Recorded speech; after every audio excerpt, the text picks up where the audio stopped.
எவ்வளவு பெரிய கஷ்டமா நினைக்கிறோம்.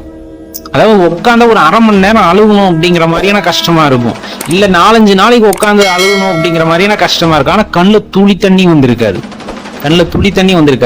அப்ப நான் போய் பார்க்கணும்னு தோணும், அவரோட போய் சொல்லணும்னு தோணும். நேரா போனோம்னா அவரை பார்த்தோமே எல்லாம் மறந்து போயிருக்கும், அவரை மட்டும் பார்க்கணும்னு தான் தோணும். அவரை பார்த்துட்டு அழுக வேண்டிய நேரத்துல அவரை பார்த்து சிரிப்பு வரும்.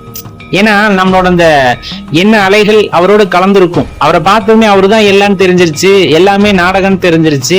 அதுக்கப்புறம் நான் உன்கிட்ட என்னத்தை போய் சொல்றது அப்படிங்கிற மாதிரியான அந்த எண்ணம். அதே போலதான் உச்சகட்ட சந்தோஷம் வந்தாலும் அவர்கிட்ட போய் பகிர்ந்துக்கணும்னு போகும்போது அவரை பார்த்ததுமே எல்லாமே மறந்து போய் அப்படியே பொம்மை மாதிரி நின்றுகிட்டு இருப்போம்.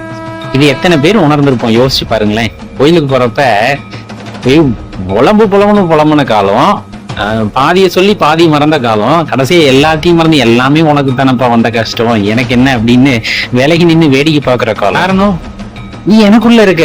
அதுதாங்க அந்த பக்தியை வந்துட்டு எப்படி சொல்றதுன்னு நம்மளுக்கு தெரியாது இல்ல. நம்ம தேட தேட அந்த இறையாற்றலை உணர்ந்து கொள்ளும் பொழுது நமக்குள்ள இருக்கின்ற இன்ப துன்பங்கள் எல்லாம் பொய் அப்படின்னு தெரியும் பொழுது அவர் மட்டும்தான் நிஜம் நினைக்கும் போது அவர் முன்னாடி நிக்கிறத விட வேற என்ன பாக்கியம் நமக்கு வேணும் அப்படிங்கிற அந்த நிலை வந்துடுது இல்ல.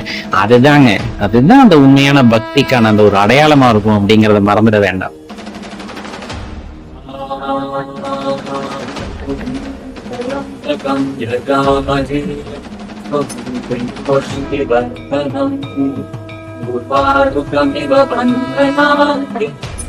Om Shri Ramamrita